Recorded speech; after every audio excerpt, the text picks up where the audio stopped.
Bom dia. Muito bom estar aqui, muito bom ver vocês. Se eu não me engano nos meus cálculos, essa é a 7ª mensagem dessa expedição. E para ser bem, obrigado, Rainha. Ser bem preciso, hoje, na verdade, aqui vamos entrar dentro das disciplinas espirituais. Então é uma expedição sobre disciplina espiritual, mas que foi repleto de introduções, e nos preparando. E eu fico feliz porque cada domingo, e os testemunhos, e cara, muito bom mesmo. Então espero que hoje não seja diferente, creio que hoje não será diferente, que o Senhor possa falar muito ao seu coração. E que seja impossível você continuar o mesmo. Um amém já dava aquela motivação, tipo, continua aí, pastor. Olha só, rapaz.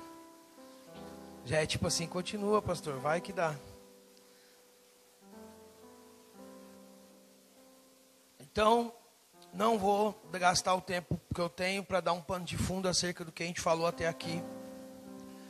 90% dessas mensagens, acho que 80% dessas mensagens estão gravadas, está no YouTube aí da nossa casa. E o restante você vai ter que vir ano que vem para a gente fazer de novo.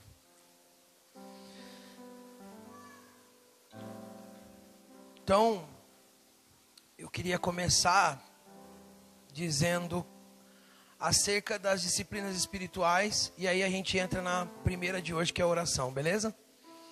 Então, nós fizemos uma caminhada até chegar aqui, para abrir o nosso entendimento, e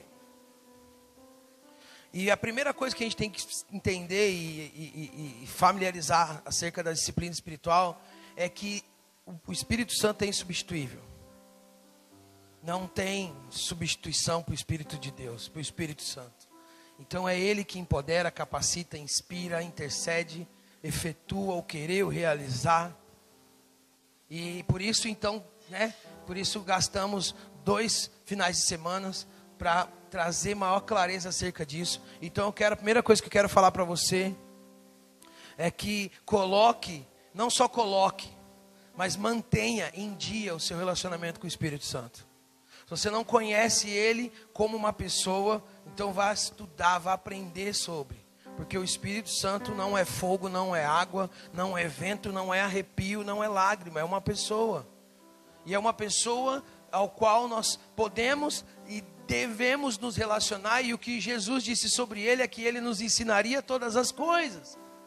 A verdade é que na presença de Deus não existe medo, nem da ignorância, ou seja, de não saber o que fazer, nem medo da falta, não há medo da escassez, porque a presença dele já é provisão, e não há medo da morte.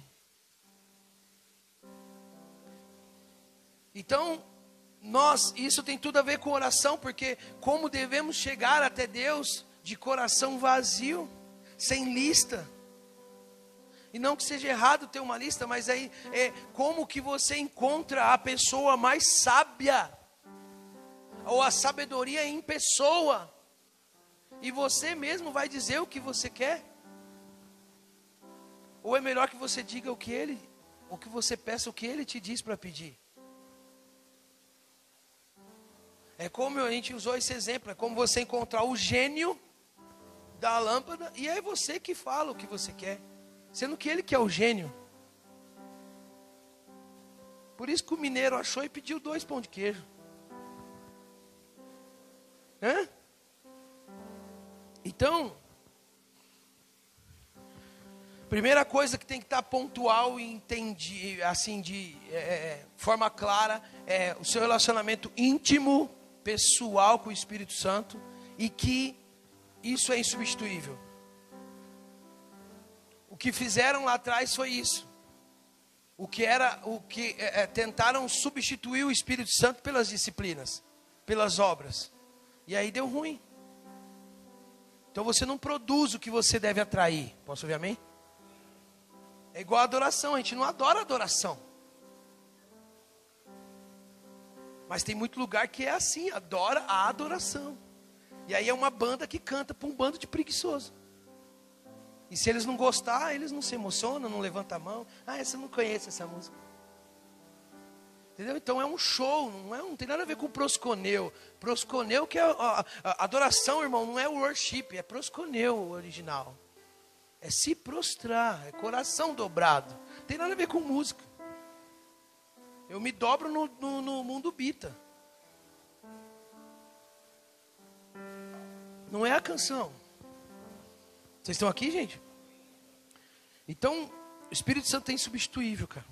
Falar das disciplinas espirituais, a primeira coisa que vem à nossa cabeça, e é o que tem, na verdade, nos atrapalhado, é acerca das nossas ocupações. Achamos, então, que não temos tempo. Por isso que o relógio é um Deus desse século. O relógio é um Deus, ele é adorado, venerado. Daqui a pouco você vai começar já a prestar um culto para ele. Porque o pastor está demorando, porque o almoço e a família vai ficar bravo, e a carne vai esfriar. E nada contra, ok? Não é culpa, né? Sua família não tem culpa que o pastor demora.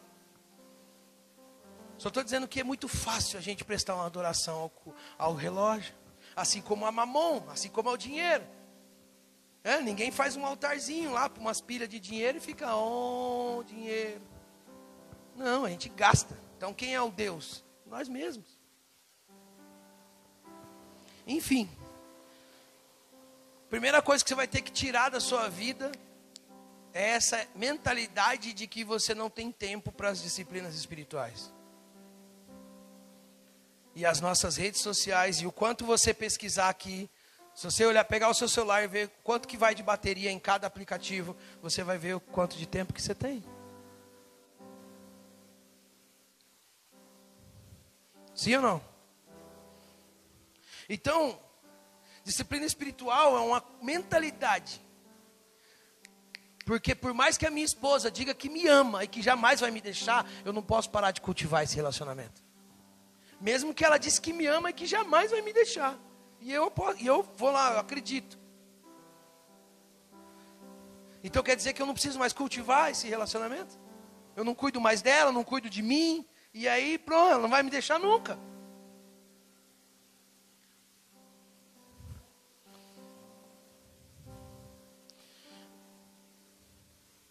As disciplinas espirituais falam sobre a perda do primeiro amor. Mas não é, a perda do primeiro amor é um mito também. Ah, quero voltar ao primeiro amor. Irmão, é só um amor ou outro. A perda do primeiro amor é a perda do único amor. Porque quem conhecia amor antes de Jesus? Mentira, irmão. Você conhecia era interesse, safadeza, tudo, promiscuidade, tudo que você imaginar. Menos amor. Deus é amor. Ah, eu perdi o primeiro amor e continuo em Jesus. Não dá. Não dá. Você acredita que não dá? Porque não tem, é primeiro, mas é o primeiro de único. Ah, o que eu faço? Volta, ele fala. Vê onde você caiu. Você caiu, tropeçou, ficou lá. Volta. Por quê? Porque ele ainda é noivo e rei. Virá o dia como juiz. Então as disciplinas espirituais ajudam a despertar a consciência, cara. Por quê? Porque nenhum nível de relação, olhe bem para mim, nenhum nível de revelação suporta a ausência do cultivo.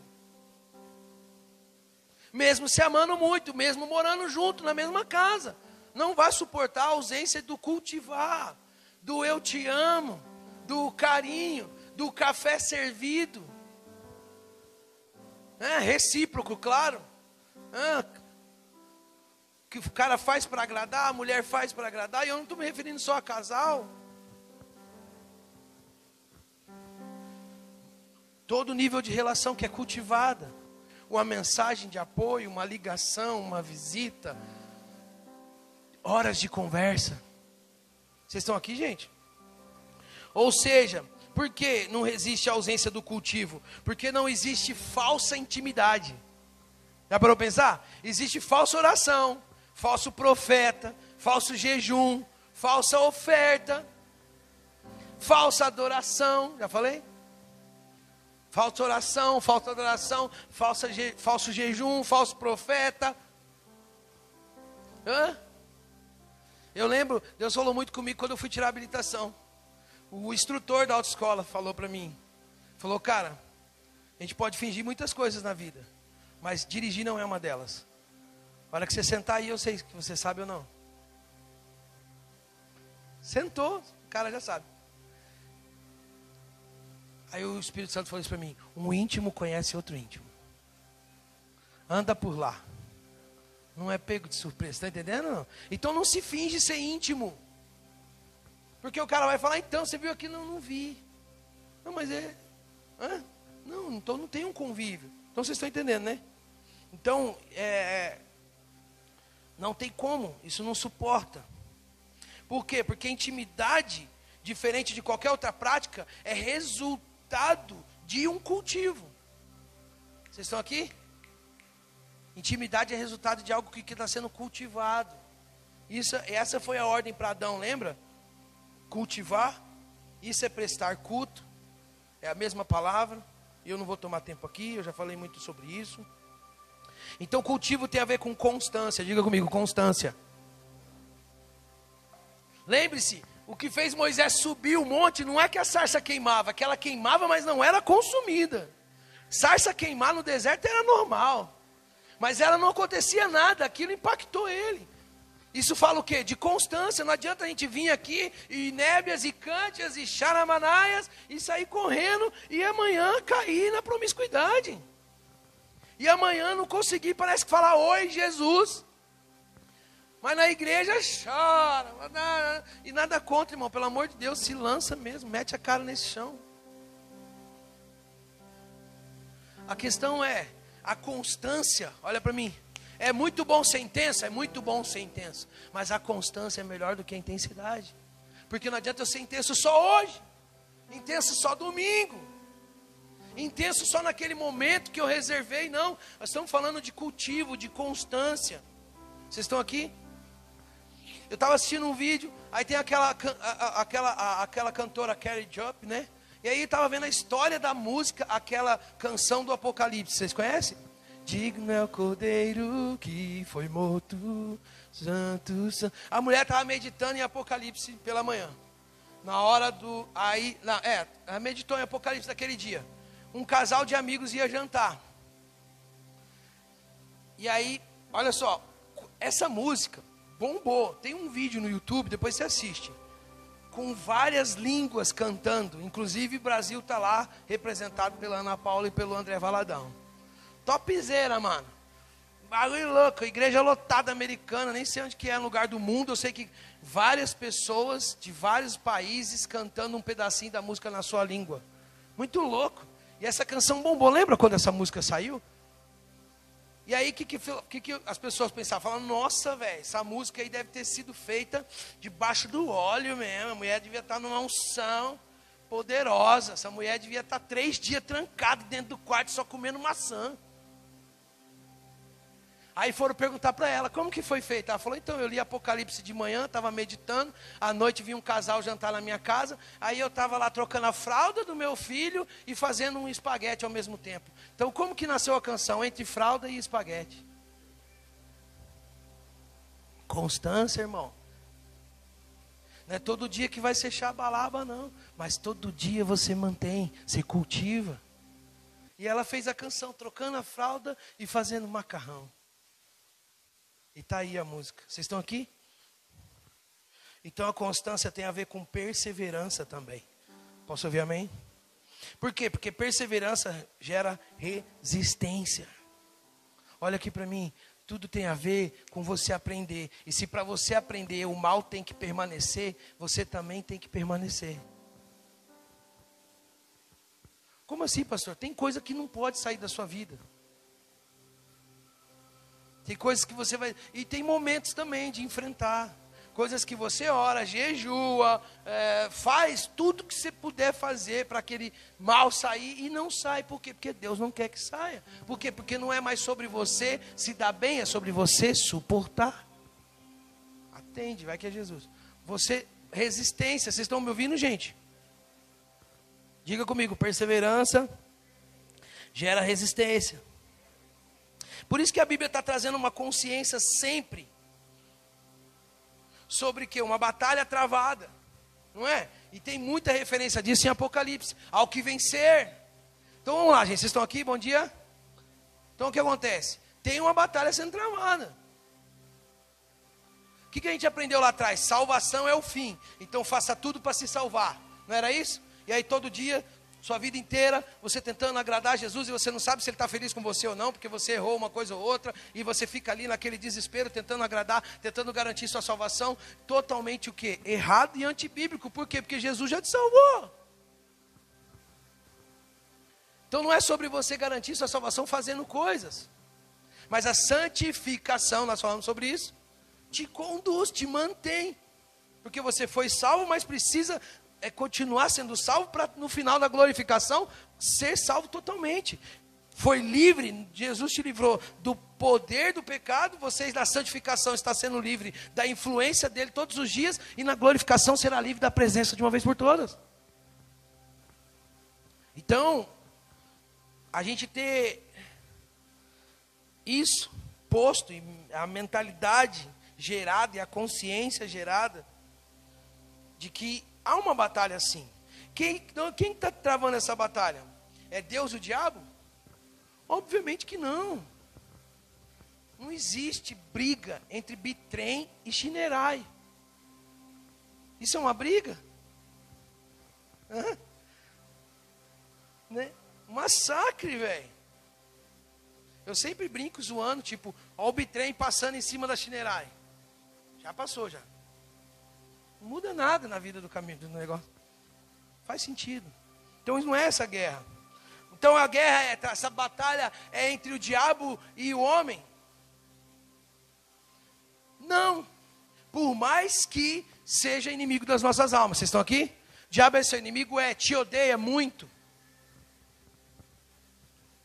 Por quê? Porque primeiro que ele acha que você não merece. E a gente sabe que não merece. Ninguém está discutindo isso com ele.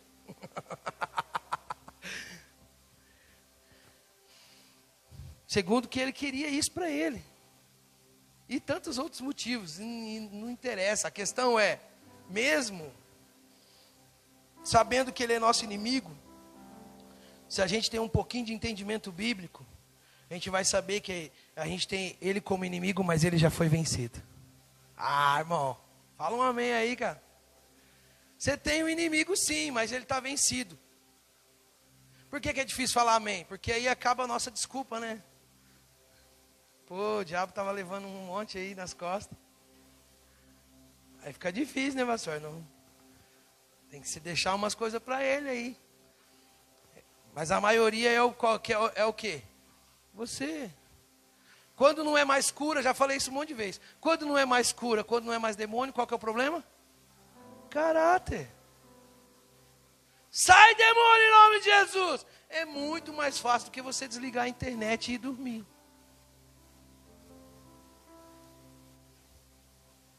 Sim ou não? É óbvio. O caráter é mais difícil de ser tratado. Porém, existe sim esse inimigo, mas vencido.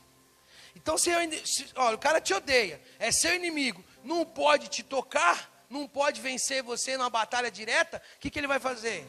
A Bíblia diz que ele faz armadilhas. Está ao derredor, rugindo como um leão, porque não é um leão, é como um leão, buscando a quem possa tragar. Então veja bem, seu inimigo é derrotado,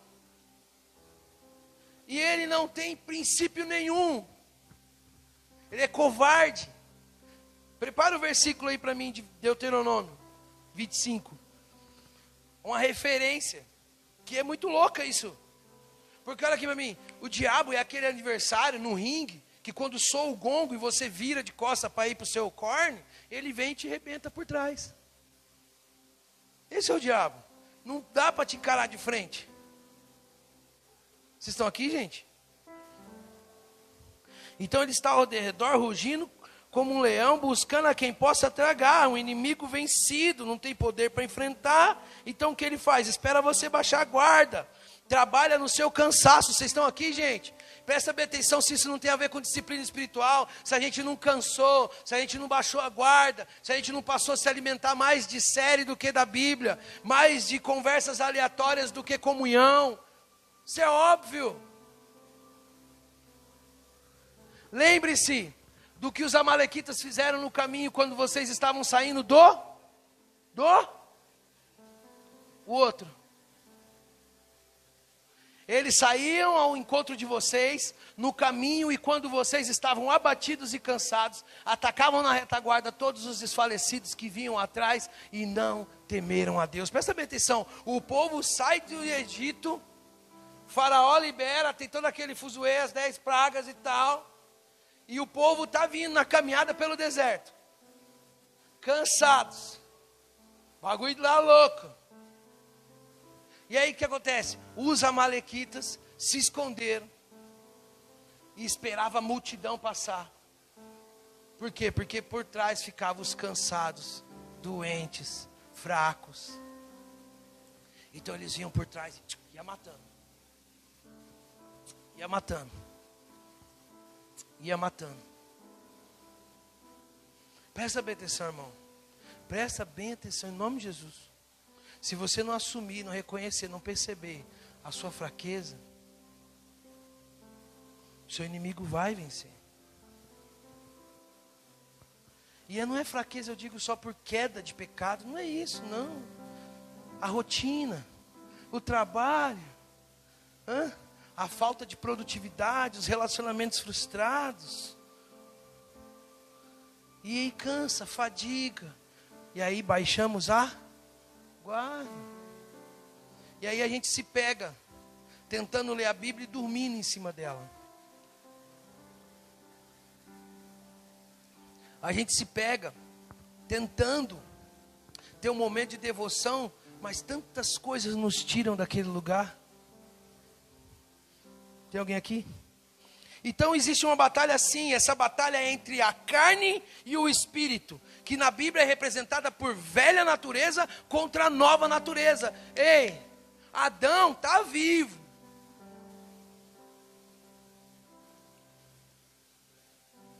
Adormecido. Porém, se acionado, ele vem. Se chamado, se convocado, ele aparece. Então que nós estamos, onde está o nosso erro? Em vez de empoderarmos a nossa nova natureza, nosso homem interior, em vez de empoderarmos, nós estamos o quê? Dando um porre, embriagando a nossa natureza velha. E eu não vou gastar tempo aqui falando sobre isso, porque eu acho que cada um já identifica na hora. Como que a gente gasta tempo com tudo quanto é coisa.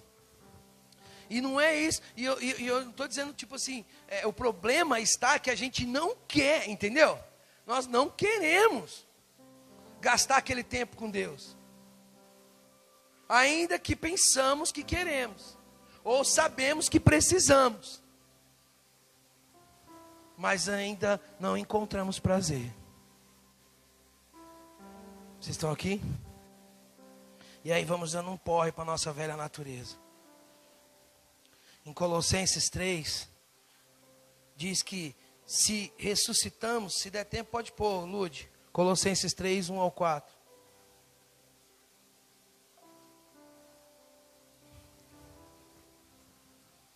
Portanto, se vocês foram ressuscitados juntamente com Cristo, alguém aqui foi ressuscitado juntamente com Cristo? Busque as coisas lá do alto, onde Cristo vive, assentado à direita de Deus. 2. Pensem nas coisas lá do alto e não nas que são daqui da terra. Ô, irmão, não é só ler. A gente lê, mas tipo, não sei. Porque vocês morreram. E a vida de vocês está oculta juntamente com Cristo em Deus. 4. Quando Cristo, que é a vida de vocês, se manifestar, então vocês também serão manifestados com Ele em glória. É difícil, porém, tem uma palavra aqui que a gente precisa dar uma melhor atenção para ela, a palavra chamada decisão. Que é uma parada que é você que faz. Que não cabe mais a ninguém. Por isso que disciplina espiritual nunca vai dar certo se você não entender. Por quê? Porque ninguém vai na academia para o outro ficar malhado.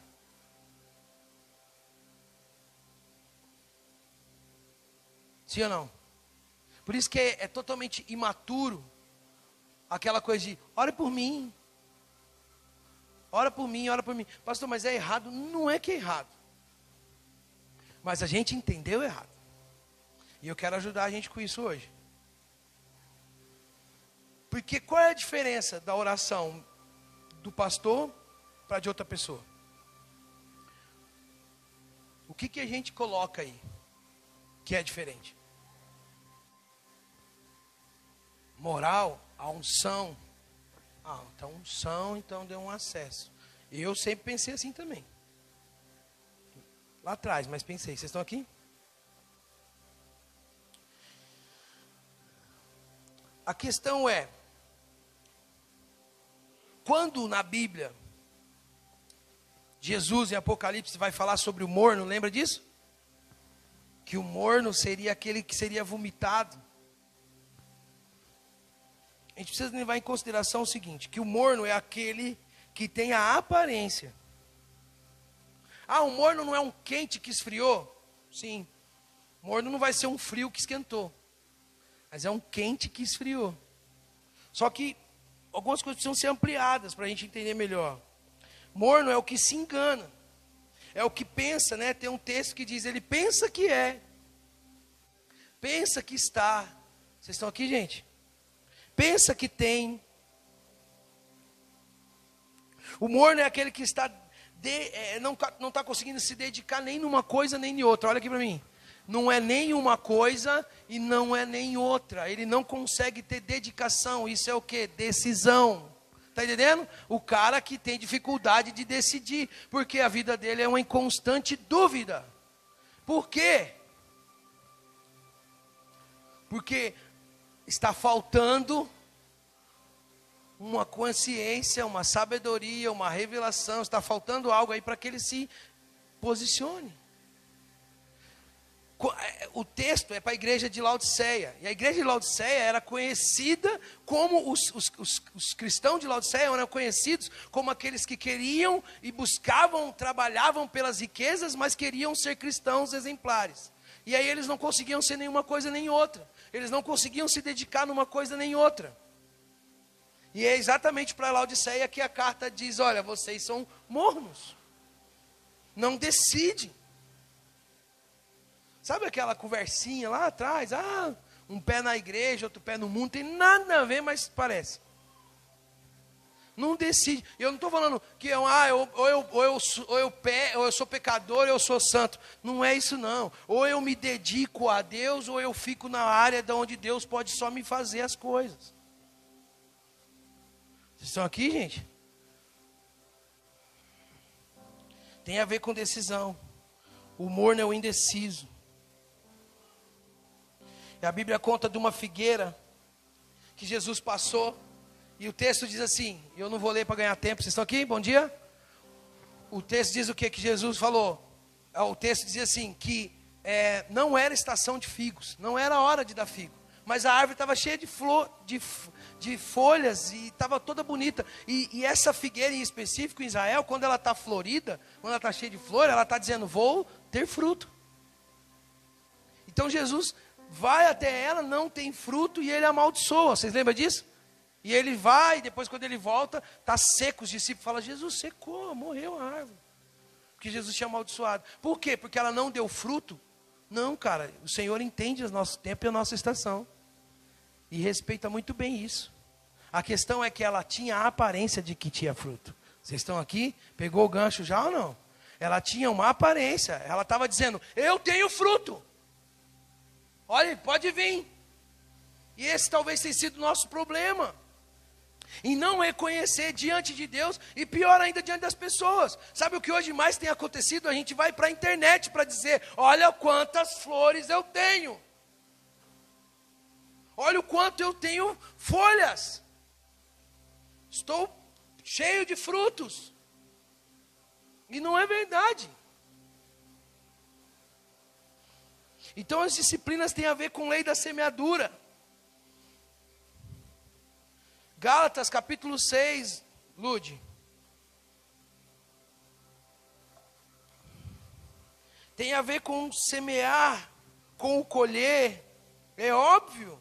Gálatas 6. Mas aquele que está sendo instruído na palavra. Quem é que está sendo instruído na palavra? Compartilhe todas as coisas boas com aquele que o instrui.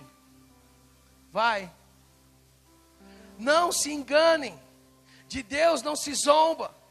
Pois aquilo que as pessoas semear, isso também colherá. Irmão, esquece talvez mentalidade errada. Esquece talvez, às vezes, que usaram esse versículo para te extorquir. Esquece, irmão, tudo isso. E olha para a palavra. E abre seu coração e deixa o Espírito Santo falar com você.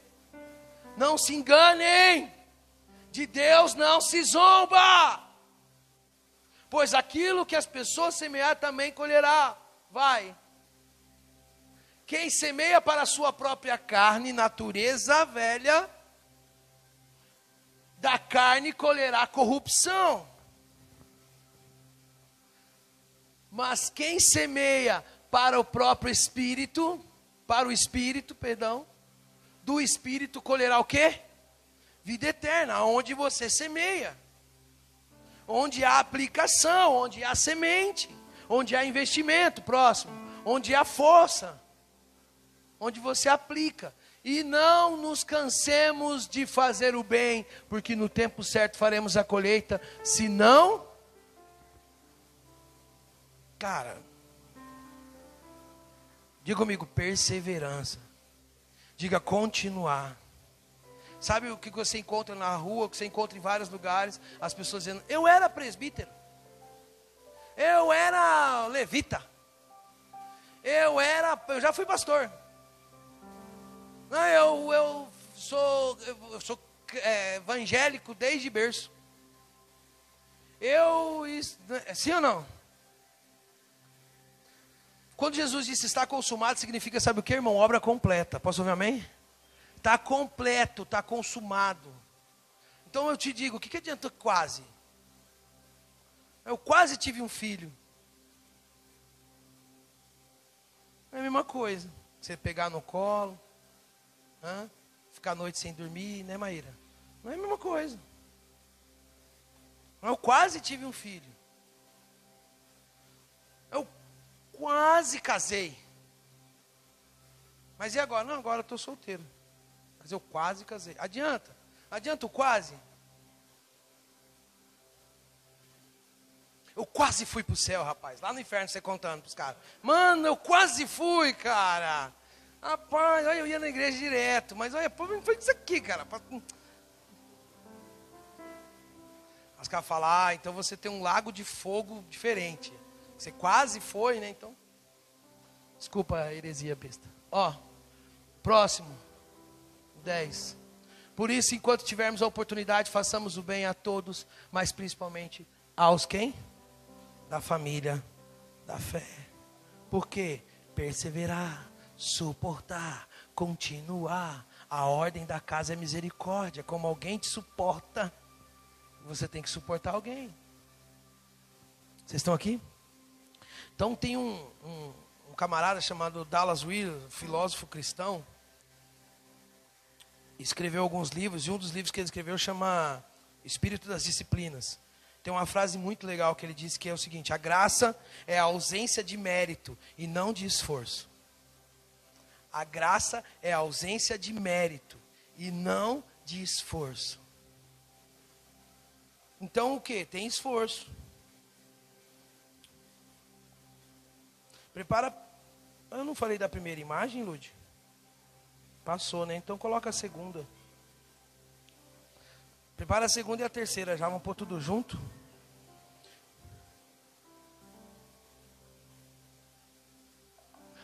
Tem esforço, irmão, mas esse esforço vai gerar um prazer. A W. Tozer diz, ora e continue orando até começar a orar de verdade. Faz sentido ou não faz? Demais, cara. Próximo do Billy Graham. Feliz é o homem que aprendeu o segredo de ir a Deus diariamente em oração. Feliz é esse homem. Então, irmão, começa no esforço, mas pode ter certeza que vai se tornar um prazer. Pode ter certeza, cara. Só é um esforço porque ainda a gente não conhece. Quando você encontra alguém que você não conhece, não demora para pegar no tranco a conversa? Hã? Mas quando você conhece já, quando você é íntimo, já começa de longe. Até chegar perto já conversou um monte. Sim ou não? Então vamos falar de oração. Ô gato, obrigado, hein? Então o que a gente aprendeu sobre oração, gente? Vamos lá. Queria que você falasse aí, se você quiser, se você puder. Se você tivesse que definir para alguém, vamos supor que o cara caiu, agora no planeta. Não sabe nem do Covid-19. Mas já chega de máscara. Aí, não está sabendo de nada. Aí ele fala, enfim, ele aprende sobre Deus e tal, e aí você tem que falar para ele o que é oração. O que você falaria? Mas, gente, não é tipo, não é certo ou errado, não. O que você diz? Uma conversa. Acho que é o que a gente mais vai, né? Sim ou não? A maioria responderia isso, né? O que é oração? É você conversar com Deus. Sim ou não? Maioria, né? Alguém falaria diferente disso? Difícil, né?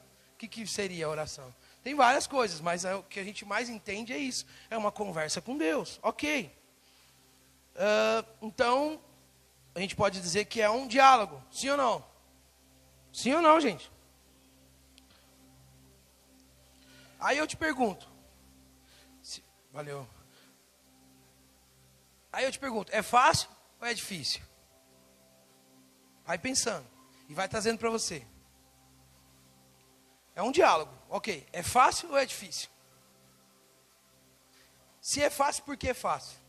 Se é difícil, por que é difícil? Tem tempo. Robertinho, seguinte, eu vim aqui pra gente conversar, beleza? Eu gosto muito de você, eu tenho 10 minutos, tá bom? Vamos lá, então. E aí, Robertinho, como é que você tá? Tem tempo ou não? Sim e não, né? Talvez. Não.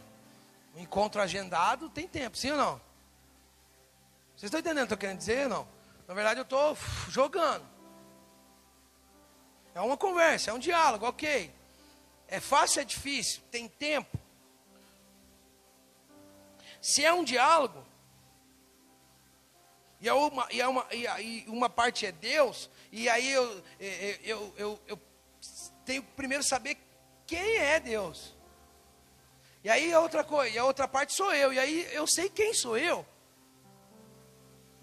É um diálogo entre duas pessoas, Deus e você. Quem é Deus? Quem é você? Como vai rolar essa conversa? Coloquei alguns exemplos. Primeiro, servo. Então, Deus, beleza, você sabe que é Deus, ok? Ok, Deus. E você? Eu servo. Então, já chego, Senhor, e já vou conversar com ele, beleza. Como que é a oração do servo? O servo é o que pensa que está fazendo um favor, um trabalho. Então, automaticamente, presta atenção, automaticamente ele vai para a oração, e a mentalidade dele no final é receber um salário. Porque ele é servo. Vocês estão aqui? E eu não estou dizendo isso como somente uma identidade já posta. Muitas das vezes, aquele dia, ou talvez tem sido o ritmo da nossa vida e a gente só tem orado como servo. Então a gente vai para a oração, mas vai com essa mentalidade de servo, e no final a gente vai esperar um salário, é inevitável. Vai esperar uma recompensa. A outra mentalidade é de escravo, que não é nem de servo. O escravo é o quê? É o que vai e ele tem que orar porque ele tem medo de se dar mal se ele não orar. Não, eu que não oro não, que eu estou perdido. Vocês estão aqui, gente? E aí ele vai com a oração, ele vai para a oração, já conduzido por isso, por medo. Ele tem um senhor e ele tem a mente de escravo e ele precisa daquilo, senão ele vai se dar mal. O outro é o mendigo. O que pede, que se coloca sempre em posição de vítima. E aí ele pede até mesmo aquilo que ele poderia estar fazendo. Vamos lá, vocês estão me ouvindo aqui, gente?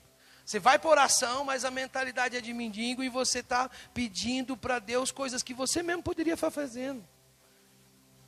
Tão folgado.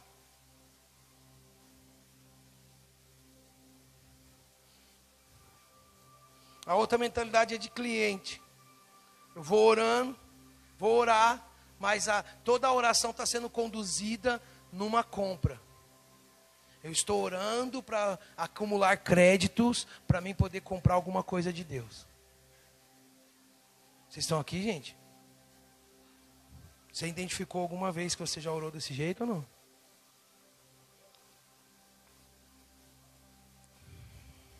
Então quem sou eu? O que a gente aprendeu? Que nós somos o quê? Filhos. Nem escravo, nem servo, nem cliente, nem pedinte, mas que somos filhos. Então o meu comportamento, a minha posição é de filho. Olha só, vamos lá, gente. A gente aprendeu que a oração, quanto mais difícil que ela fosse, mais agradava a Deus. Sim ou não? Você não aprendeu isso? Todo mundo aprendeu assim. O que mais que a gente aprendeu? Que a oração era feita por pessoas extremamente empoderadas. Por isso que era comum ter o círculo de oração, que é uma coisa vergonhosa. O tal do círculo de oração é uma coisa vergonhosa. Por quê? Porque os homens que deviam estar orando. E só tem mulher no círculo de oração. Nada contra. Graças a Deus, louvado seja Deus por essas mulheres. Mas eram os homens que tinham que ter um círculo de oração. E não as mulheres. Está entendendo como que o bagulho ficou invertidaço? E aí o pior que o quê? Que sem a instrução, o círculo de oração se tornou a quarta pessoa da Trindade. E aí eles são pá, entendeu? E você não é nada. E aí você aprende o quê? A se colocar dependente. Aí você chega na pessoa do círculo de oração e fala, ó, estou precisando orar por isso aí, isso aqui, isso aqui, isso aqui. Ora lá. Ora lá por nós. Vocês estão aqui?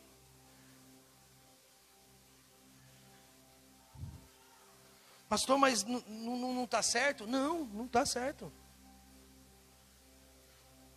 Também não é errado. Confundiu ou não? Não é errado. Porém não é o certo. Olha aqui para mim. Ei, todo pai quer que seu filho cresça. Você vai viver numa imaturidade para sempre, porque você é preguiçoso de se desenvolver. Você vai ser sempre escravo, com medo. Não tem moral para falar com Deus. Sempre ouve o acusador. Por que você fala, como que eu vou orar se ontem eu estava me masturbando? Como que eu vou orar se eu desejei o mal? Se eu fiz isso, se eu fiz aquilo? Mas a gente aprendeu o quê? Então, peraí, que diálogo é esse então? Olha aqui para mim, é diálogo ou é audiência?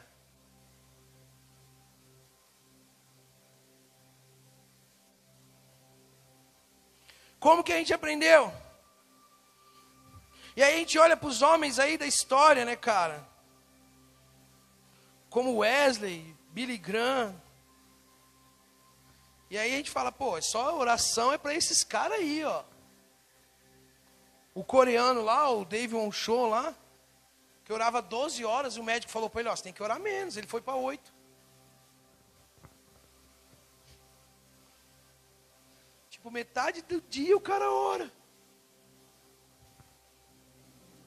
O Wesley, que o tapete, né, do lado da cama dele, e o assoalho do chão ficou os buracos do joelho. E o Wesley pregou 408 sermões na vida dele. Ele pregava de 3 a 4 sermões por dia. Ei, e o cara cavou, o cara fez um furo no chão. As pessoas contam que é impossível ele deixar de orar pelo menos 1 hora antes de sair. E você deve conhecer a história de quando as crianças foram visitar a casa de John Wesley e uma das crianças ficou no quarto lá e a professora, quando achou, estava ajoelhado lá e ele falava: faz de novo, Senhor. Faz de novo, faz como Wesley. E era o Billy Graham. Sabe? E o Billy Graham também conhecido como um homem de oração.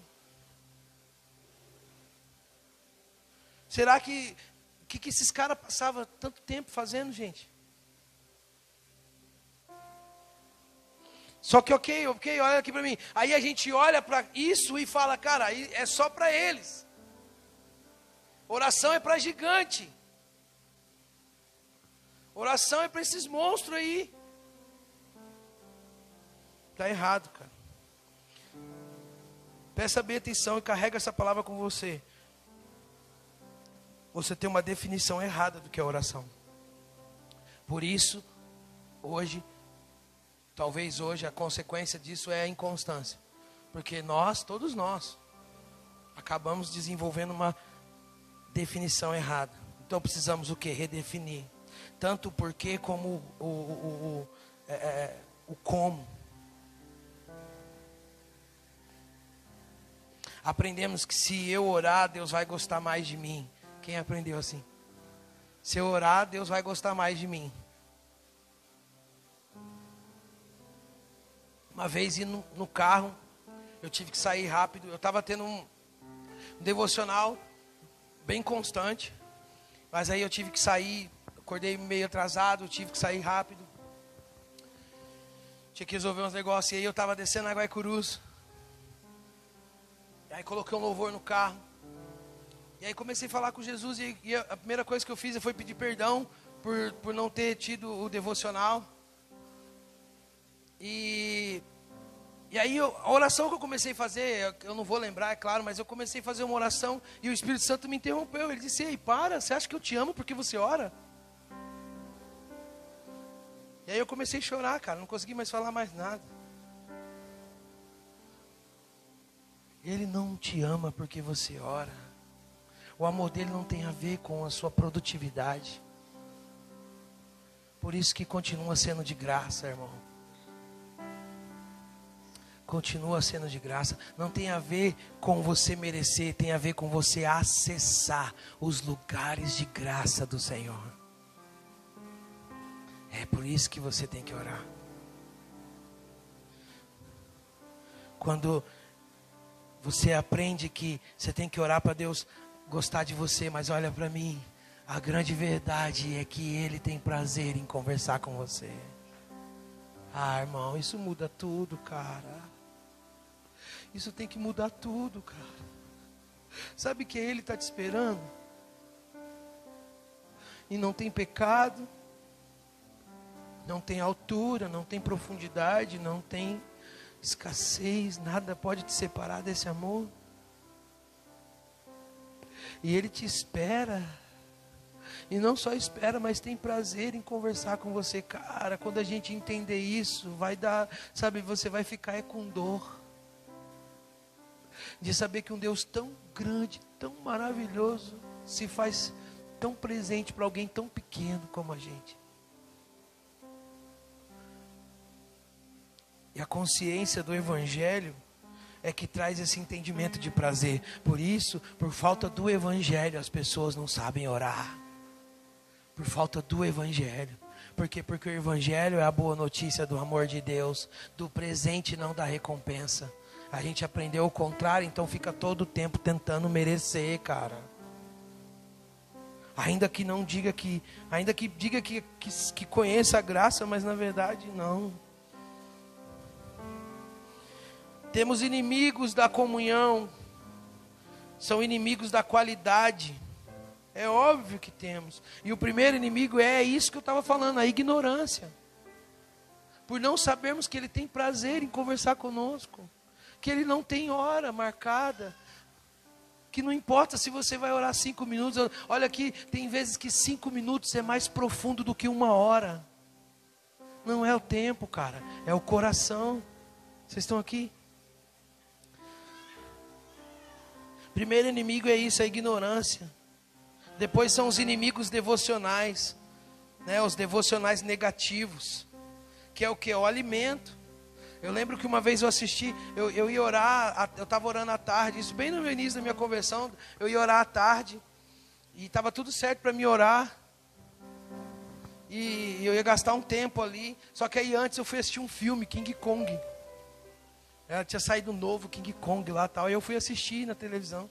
A hora que eu fui orar, irmão, só vi o King Kong passando para lá, uma aranha gigante passando para cá. Então olha aqui para mim, do que você se alimenta? O que você come? Aí você acha que você vai chegar no secreto, no quartinho e... Não, cara, você estava vendo um monte de besteira até agora. Dependendo do que você acessou, tem até palavrão, palavras maledicências soando ainda na sua memória. Entendeu? Não vai acontecer dessa forma. Então então são sim inimigos devocionais negativos. Condição física, irmão. Lógico, quem consegue orar e gastar tempo de qualidade com sono, você tem que lembrar que é um diálogo. Os casados sabem muito bem que é isso. Que é você querer conversar com o seu cônjuge e ele está com sono. Aí você está conversando, fala, não, é. Amor, abre o olho. Não, eu só estou descansando a vista. Né? Então, obviamente, a gente tem que estar por isso que o ideal é pela manhã. Seu gás. A gente sempre fala, né? Pela manhã, a oração é: Senhor, livra-me das cagadas. À noite é: Senhor, perdoa as cagadas. Então, de manhã é mais produtivo, irmão. Vocês estão aqui, não? Então, uma boa condição física aí ajuda muito, tá bem acordado, livre das distrações. O cara vai orar e leva o celular e fica olhando as mensagens, irmão. Você acha que vai rolar? Olha aqui para mim. Você já sentou na mesa com alguém para conversar e esse alguém só ficava olhando no celular, conversando com você e Quem gosta?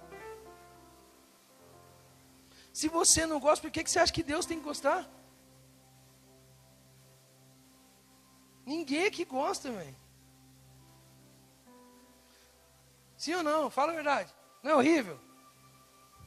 Parece que não está te dando atenção 100%. E é isso que a gente faz.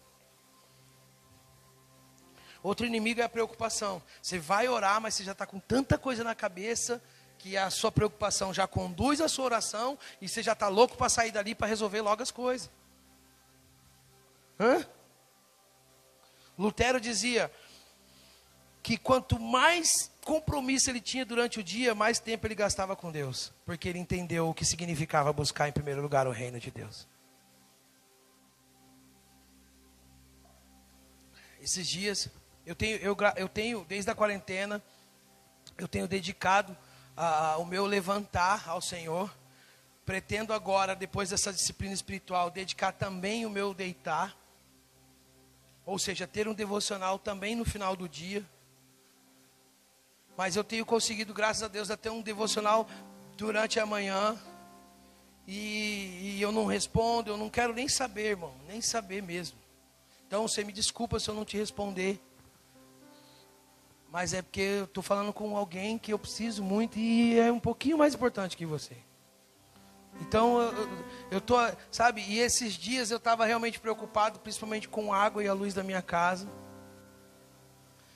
E aí eu falei, cara, eu tinha que resolver algumas coisas, eu tinha que ir fazer esse auxílio, chegar logo na conta, e preocupado. E aí eu falei, cara, quer saber? Eu vou orar. E não orar para Deus resolver isso, eu vou orar, eu vou continuar, eu vou avançar. E aí quando eu terminei meu devocional, eu pego no celular, e aí tinha uma mensagem, posso ir na sua casa? Fiquei preocupado, falei, pode. Resumi a história.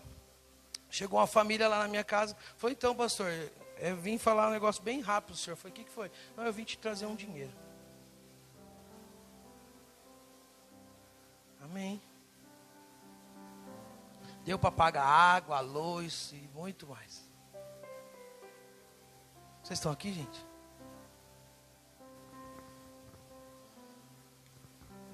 É uma decisão de como que você vai viver. Eu tenho certeza que se eu tivesse me atentado às minhas preocupações, não teria sido dessa forma. Vocês estão aqui? Então há um contraste que é feito e declarado em Lucas 11. Eu vou correr, não vou ler o texto, mas Lucas fala, tem um contraste aqui. Eu vou ser bem rápido, olha aqui para mim, que conta de uma viúva que precisava de uma causa ser julgada, lembra disso? E ela vai até um juiz, e ela implora para que esse juiz julgue a causa dela, e aí por ela insistir muito, ele faz.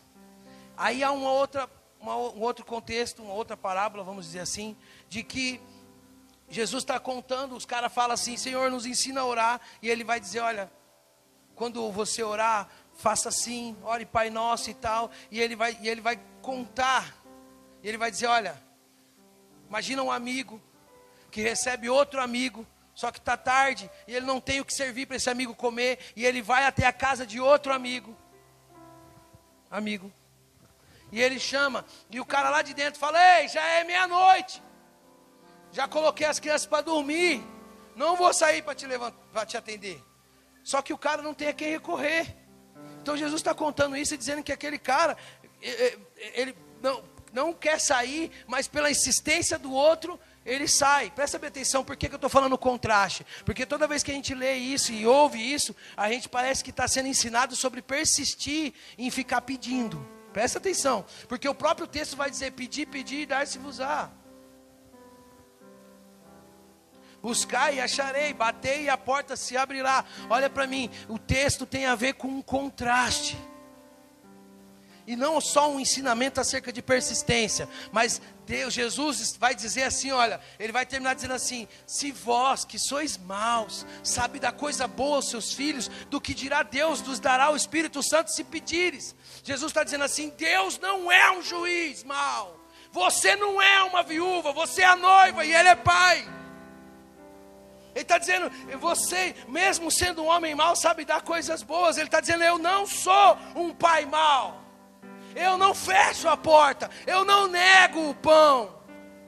Está dizendo, é um contraste. Não está dizendo fica lá pedindo, porque o próprio Jesus vai dizer: não faça com orações com repetição vãs, porque pensam que por muito falar está tendo alguma produtividade. Não, isso é em vão. E Isaías vai dizer, é uma referência, porque Isaías vai dizer: esse povo me adora só com lábios. E Jesus vai citar isso depois em Mateus. Olha para mim, irmão, é muito fácil a gente fazer isso, cara, sem saber, no automático. E aí a gente está aqui, finge que canta, finge que adora, finge que louva, finge que tudo. E não é de propósito. É porque é o que tem para dar. Está entendendo ou não? Deus não é corrupto, cara. Ele é incorruptível, Ele nos deu o melhor. Ele nos deu Jesus, o melhor. Então não é uma fé só para pedir, é uma fé para conhecer.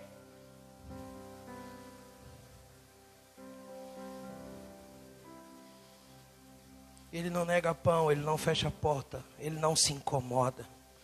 E outra, todo filho pode bater na porta meia-noite. Meia-noite na Bíblia, tanto nessa referência quanto lá das parábolas das virgens, que fala que ele veio pouco depois da meia-noite, lembra? Essa fala de meia-noite na Bíblia é escatológica, está falando de uma era de escuridão. Então Jesus estava dizendo, no seu pior momento, no pior momento que seja, você é filho, pode bater na porta, que ela se abre. Vocês estão aqui?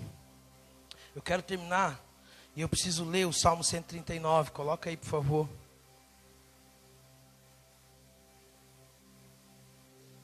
E prepara a canção também, por favor.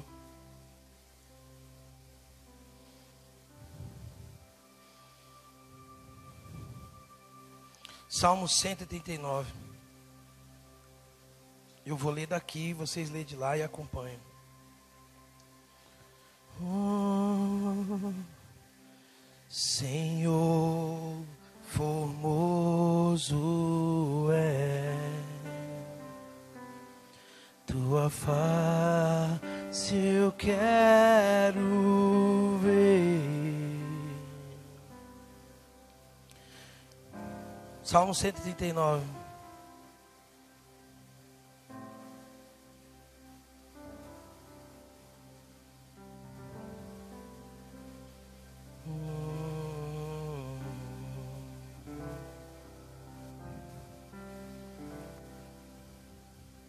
Oh meu Deus, 139.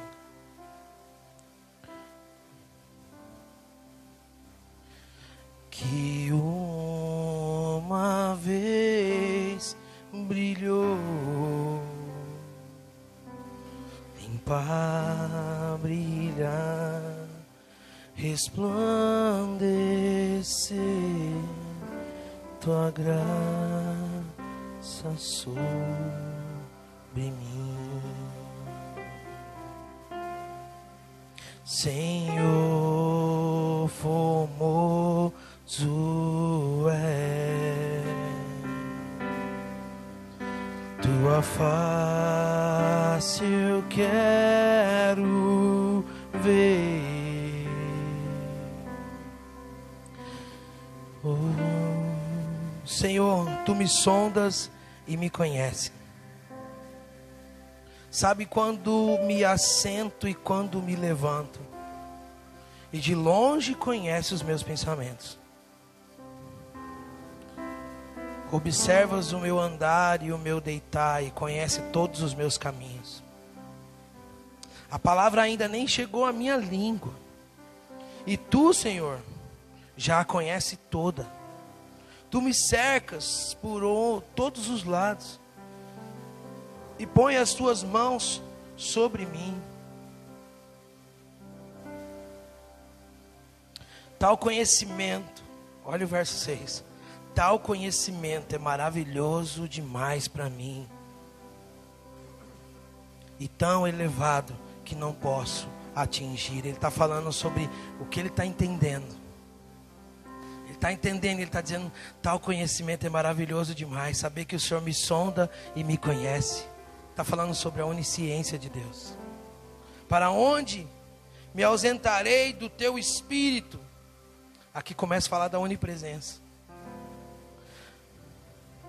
Para onde fugirei da tua face?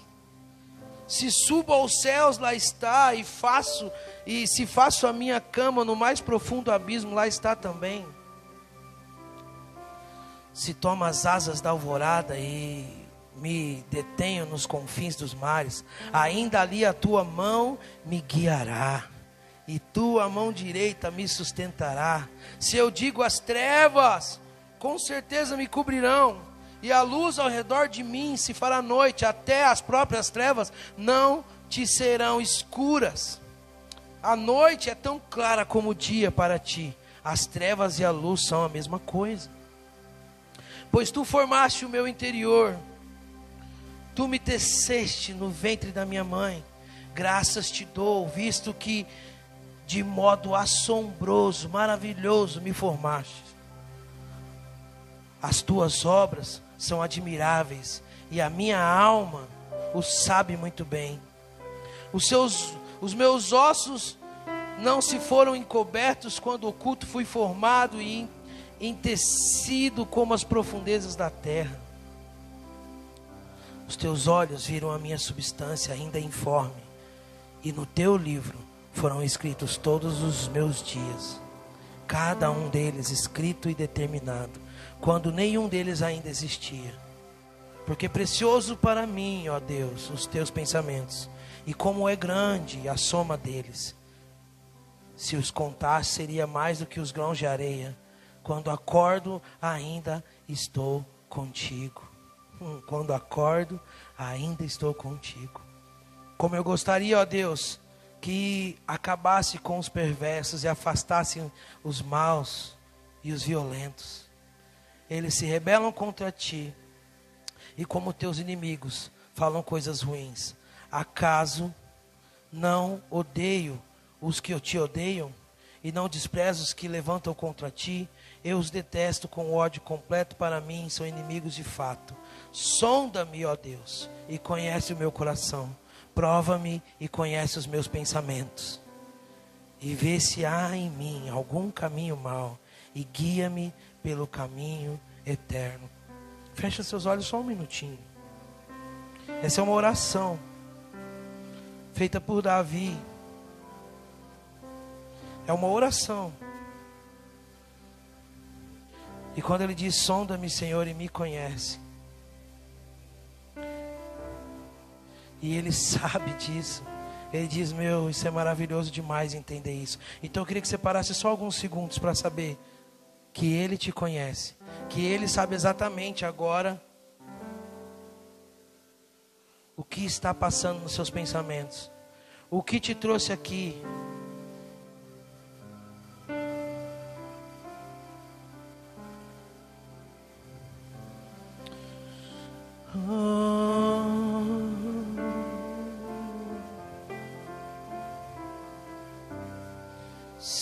Senhor, formoso é tua face, eu quero ver, pois quando está nesse lugar, tua graça invade-me,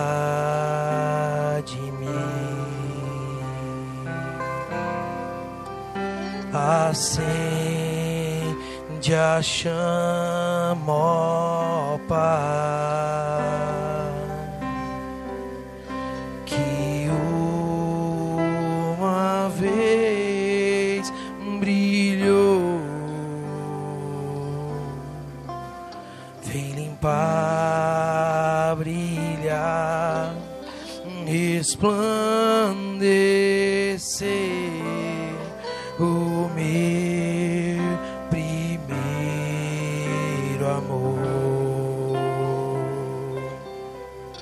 Senhor, formoso é tua face, eu quero ver, pois quando está nesse lugar, tua graça invade-me, acende e acende a chama, ó Pai, que uma vez brilhou. Vem limpar, brilhar, resplandecer o meu primeiro amor.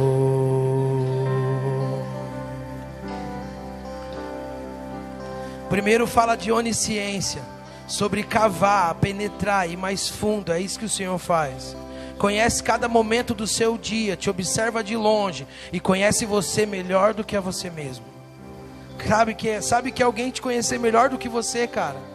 Como enganar uma pessoa assim? Como fingir? Como ser falso? Como não abrir o coração e ser o mais vulnerável possível por alguém que te conhece tão assim?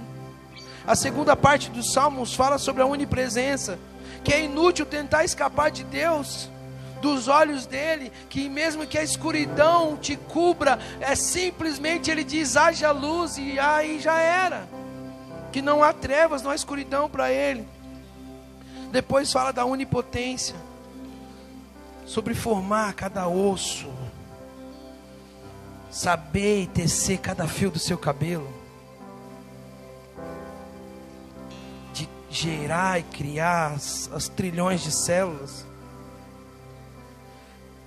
Fala de cada detalhe do projeto de um arquiteto e do controle dos seus dias, pois ele tem um livro. Diante de tanta grandeza, o salmista não resiste, se rende. Os atributos de Deus são incomunicáveis, só Deus tem esses atributos. A onipotência, a onisciência, a onipresença. São incomunicáveis, mas o último atributo nesse salmo é a santidade, e esse é comunicável. Porque ele diz: sejam santo como eu sou santo. A oração, escuta isso, a oração me posiciona para receber aquilo que já está no coração de Deus em relação a mim. A oração me posiciona para receber aquilo que já está no coração de Deus em relação a mim. É Ele que efetua o querer e o realizar. Se você consegue, se você foi, é Ele que fez.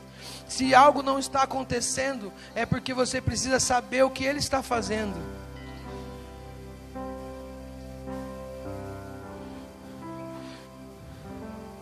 Olha para mim e eu vou encerrar. Prepara a canção, por favor. Olha só. Eu lembro que quando eu comecei a trabalhar no mercado, eu já contei essa história. Mas eu acordava de manhã, eu tinha tempo com Deus, só que eu estava desempregado e estava tenso as coisas em casa. E aí um dia eu fui fazer uma entrevista e eu tinha R$4, era R$2 o passe. E em casa não tinha mais nada para comer. E aí eu fui de ônibus e deu errado a entrevista. E aí eu peguei e voltei a pé para aqueles R$2 eu comprar de pão. E aí, no meio do caminho, quando eu estava passando ali perto do Morenão, e estava boa a conversa com Deus, porém eu cansei, eu falei: Senhor, era bom, né, se passasse uma carona. Não deu 5 minutos, passou um irmão: tá indo para lá? Estou indo. Me deu uma carona. Eu entrei no carro, agradeci. Aí eu falei para ele, ele falou: você acha que eu tenho que passar ali na farmácia? Eu falei: cara, eu vou aproveitar, vou no mercado, vou comprar pão. Aí ele falou: tá bom. Aí eu fui comprar pão. Tô lá passando no caixa, aqueles R$2 de pão. E aí tinha um cara, o Wagner, e ele me conhecia mais ou menos. Ele disse: ô Joãozinho, sabe de alguém que está querendo trabalhar? Eu falei: e eu? Ele falou: ela está precisando de um repositor aqui no mercado, Mercado São Francisco, lá onde é o Campesino agora, do lado de onde é o Tocha, era o Tocha ali. Fechou agora, né, o Campesino. E era São Francisco, não tinha aquele Pires ali ainda na Ana Luísa. E aí eu peguei e falei: cara, eu quero. Ele falou assim: vem amanhã então. E aí eu comprei o pão, fui mó feliz para casa. E aí fui no outro dia, fiz a entrevista e já comecei a trabalhar no mesmo dia. E aí, irmãos, foi assim, né? Foi tão bom. E agora eu estou trabalhando. Sabe o que aconteceu? Eu percebi que eu estava esfriando. Porque eu chegava cansado do trabalho. E aí eu falava: hoje eu não vou no culto. Eu cansado. Às vezes eu ia cansado, mas ficava distraído. Quase cochilava lá no canto, lá nas cadeiras no fundo. Eu acordava cedo e agora eu estava acordando já sempre no horário, já atrasado. Enfim, a história é meio longa. E aí eu ficava o dia inteiro ouvindo aquelas músicas na minha cabeça. E me sentia oprimido lá no mercado, porque eu não conseguia ser eu mesmo. E aí um dia, numa reunião, num encontro, Deus me pegou, cara. E eu senti queimar, sabe? Eu falei: eu não acredito. E a primeira coisa que eu senti foi saudade. Sabe, eu sabia que ele não estava me acusando, sabia que não era peso, mas eu sentia saudade. Então eu tomei uma decisão. No outro dia, acordei mais cedo. Li uns salmos, fazia uma oração, pegava a bicicleta e ia. No caminho de bicicleta mesmo eu ia orando. Chegava lá, chegava mais cedo. Ia orava no mercado, tudinho, colocava a mão nas paredes pro lado de fora. Aí o pessoal chegava, abria. Eu levei uns CDs. E comecei a falar para a dona do mercado: essa banda aqui é legal. E ela começou a colocar lá. Então praticamente quase todos os dias só ficava tocando louvor no mercado. E aí eu lá estocando. Sabe o que eu fiz? Eu peguei e falei, cara, eu vou fazer um jejum. E aí eu fazia um jejum que era das 7 às 11, sem nada, nem água, nada, nem saliva. E aí eu pegava, 11 horas eu ia entregar esse jejum. Aí o que eu fazia? Eu ia lá no banheiro do mercado, daquele jeito. E eu catava, já ia com um balde, já tacava, já dava uma geral rapidão, limpava ele, pegava umas caixas de papelão lá do lixo, abria, colocava no chão e ajoelhava naquele banheiro do mercado e orava, entregava o jejum, chorava, às vezes a pessoa batia lá, irmão, aquilo foi me reaquecendo, que eu começava a estocar, eu estava lá estocando, cheio de trigo, orando em línguas. Começou, eu falei, quer saber? Eu vou falar de Jesus, e comecei a falar de Jesus para os caras do mercado, comecei a falar de Jesus para os clientes. Comecei a falar para Jesus até para os desviados que estavam lá, que trabalhavam lá. Desviado é afastado, né? Sabe, aquilo me reaqueceu. Eu não podia mais suportar. Presta bem atenção, irmão, olha aqui para mim.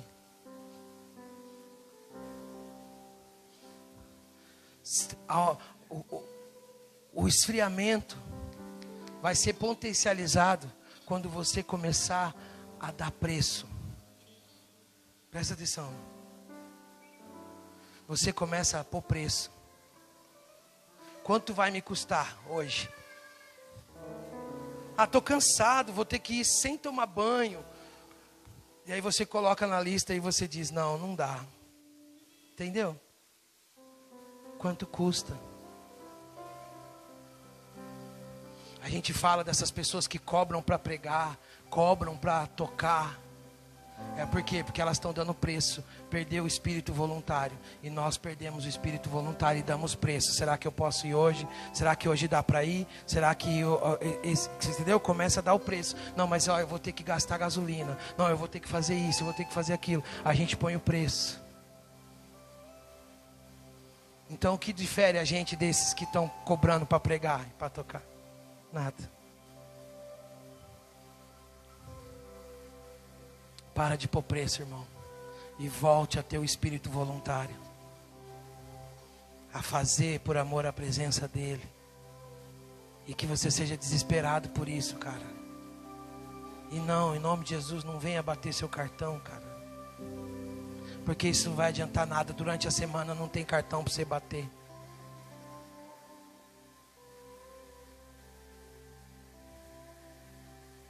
Vocês estão aqui?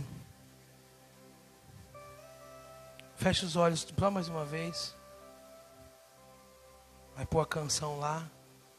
E aí eu vou pedir depois para você abrir os olhos.